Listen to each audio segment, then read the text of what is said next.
اے ابراہیم یہ تمہارے ساتھ کیسے ہو گیا، یہ معاملہ تیرے ساتھ کیسے ہو گیا، تجھے کس نے بچایا؟ تو حضرت ابراہیم علیہ السلام نے کہا ہذا من فضلی رب، اسلام کے دین کو مٹا سکا لیکن اللہ تبارک و تعالیٰ نے ایک لنگڑے مچھر سے نمرود کا خاتمہ کر دیتا ہے اور ہمیشہ ہمیشہ کے لیے اس لے کر کے حضرت موسیٰ علیہ السلام کو قتل کرنا چاہا۔ جیسے ہی دریا آیا کہ کعبہ شریف کو ڈھانے کے لیے ہاتھیوں کا لشکر لے کر کے ابرہہ کعبہ شریف کو ڈھانے آیا تھا، گندگی پھیلائی جا رہی ہے، اسلام کے خلاف کبھی پکچریں ریلیز کی جا رہی ہے، اسلام کو بدنام کرنے کے لیے پکچریں بنوائی جا رہی ہے۔ پوری دنیا میں سب سے زیادہ اگر کوئی مذہب پھیلنے والا ہے تو وہ مذہب اسلام ہے۔ آخرکار نمرود نے اپنے خاص لوگوں سے مشورہ کیا کہ حضرت ابراہیم علیہ السلام کے ساتھ کیا سلوک کیا جائے۔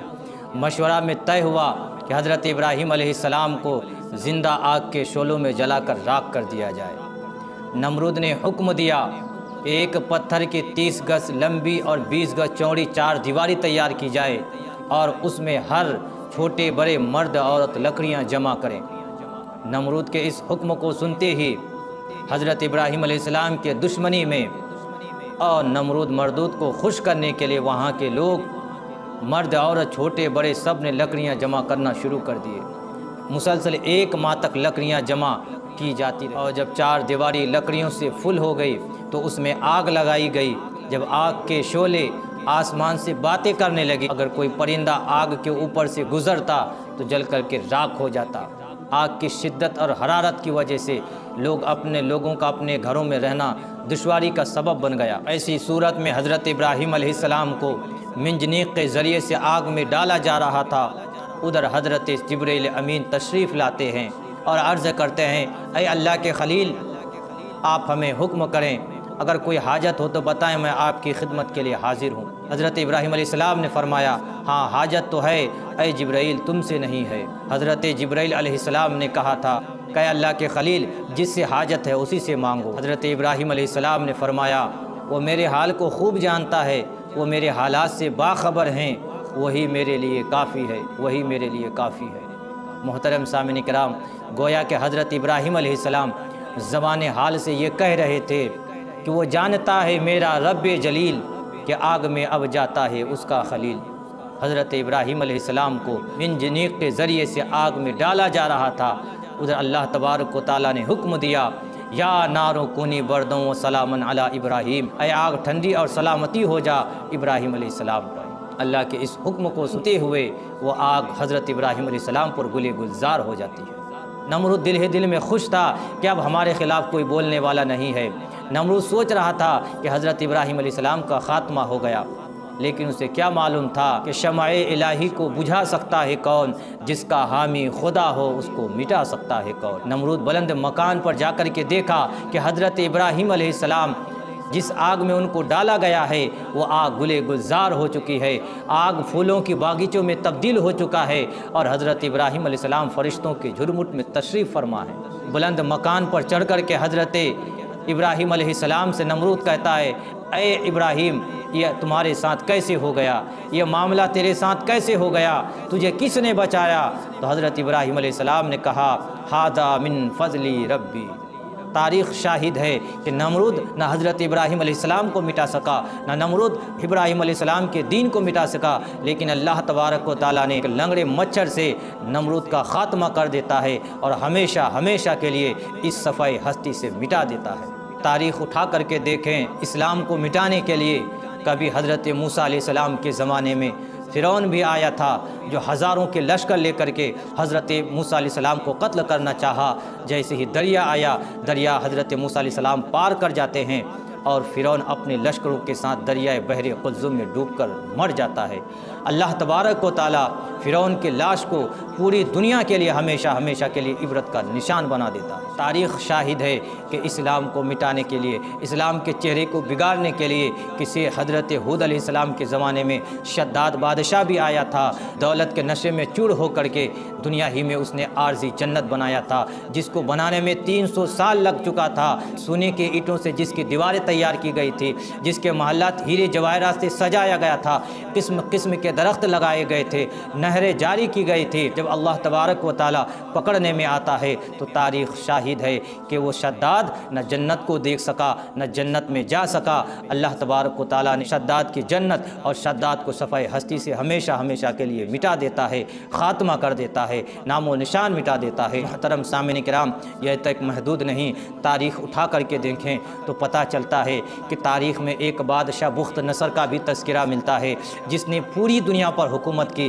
جس کی بادشاہت پوری دنیا پر تھی، لیکن بادشاہت کے نشے میں چور ہو کر کے لوگوں کے اوپر ظلم و ستم کا پہاڑ توڑ چکا تھا، جس نے بہت سارے علماء کو شہید کر چکا تھا، جس نے انبیاء کو شہید کر دیا تھا، جس نے بیت المقدس پر حملہ کیا تھا، لیکن اسلام کو مٹا نہ سکا۔ تاریخ شاہد ہے کہ اللہ تبارک و تعالیٰ نے اس کے چہرے کو دنیا ہی میں بدل ڈالا، اسی کے تعینات کردہ مقرر کردہ جلاد سے اس کا خاتمہ ہو جاتا ہے اور صفحہ ہستی سے ہمیشہ ہمیشہ مٹ جاتا ہے۔ یہاں تک محدود نہیں، تاریخ اٹھا کر کے دیکھیں تو حضرت موسیٰ علیہ السلام کے زمانے میں ہی قارون بھی آیا تھا، جس کے پاس بہت دولتیں تھیں، جس کی خزانے کی کنجی کھچروں پہ لاد کر لے جایا جاتا تھا۔ دولت کے نشے میں جب چور ہو گیا، تکبر کرنے لگا، غرور اور گھمنڈ میں چور ہو کر کے حضرت موسیٰ علیہ السلام پر الزام تراشی کی، تو اللہ تبارک و تعالیٰ نے قارون کو خزانے کے ساتھ اس زمین میں دھنسا دیا، ہمیشہ ہمیشہ کے لیے نیست نابود کر دیا۔ تاریخ شاہد ہے کہ کعبہ شریف کو ڈھانے کے لیے ہاتھیوں کا لشکر لے کر کے ابرہہ کعبہ شریف کو ڈھانے آیا تھا، لیکن کعبہ شریف کو ڈھا نہ سکا، بلکہ اللہ تبارک و تعالیٰ نے چھوٹی چھوٹی پرندہ ابابیل جیسے پرندوں کو بھیج کر ابرہہ کی اس ناپاک کوشش کو ہمیشہ ہمیشہ کے لیے ختم کر دیتا ہے اور صفحہ ہستی سے ہمیشہ ہمیشہ مٹ جاتا ہے۔ یہیں تک محدود نہیں، تاریخ اٹھا کر کے دیکھیں تو پتہ چلتا ہے کہ خود حضور صلی اللہ تعالیٰ علیہ وسلم کے خلاف دار الندوہ میں سازشیں رچی جا رہی تھی۔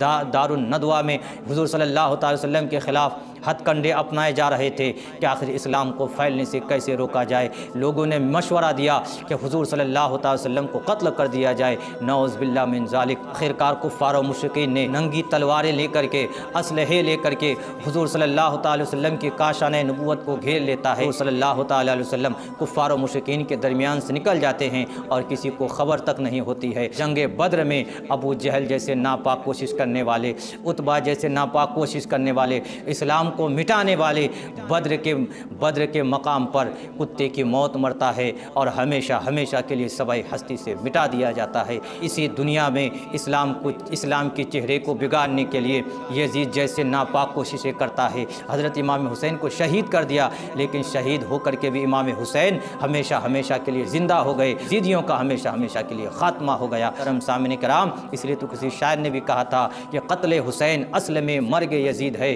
اسلام زندہ ہوتا ہے ہر کربلا کے بعد۔ یہیں تک محدود نہیں، اسی ہندوستان کی تاریخ اٹھا کر کے دیکھیں تو پتہ چلتا ہے کہ اکبر بادشاہ بھی آیا تھا، جس نے اسلام کے خلاف ایک ہتھ کنڈہ اپنایا تھا، جس نے نیا دین بنانے کی کوشش کی۔ اکبر کے اس خواب کو اللہ تبارک و تعالیٰ نے مجدد الف ثانی شیخ احمد سرہندی رحمۃ اللہ علیہ کے ذریعے سے اکبر کی اس خواب پر پانی پھیر دیا جاتا ہے، اکبر کا بھی خاتمہ ہو جاتا ہے اور اکبر کی اس خواب کا بھی ساتھ میں خاتمہ ہو جاتا ہے۔ ہمیشہ ہمیشہ کے لیے اکبر کا صفحہ ہستی سے نام و نشان مٹا دیا جاتا ہے۔ پتہ یہ چلا، تاریخوں سے یہ بات ملتی ہے کہ جو بھی اسلام کے خلاف بکواس کیا ہے، جو بھی اسلام کو مٹانے کی کوشش کی ہے، جو بھی اسلام کو برباد کرنے کی کوشش کی ہے، جو بھی اسلام کے چہرے کو بگڑنے کی کوشش کی ہے، اسلام کا کچھ نہ بگڑ سکا، بلکہ اسلام اور تیزی سے پھیلتا گیا، بلکہ جو مٹانے آیا تھا وہ ہمیشہ ہمیشہ کے لیے صفحہ ہستی سے مٹ گیا۔ اس لیے تو کسی شاعر نے کہا تھا، مٹتے ہیں مٹ جائیں گے عادہ تیرے، نہ کبھی مٹا ہے نہ مٹے گا چرچا تیرا۔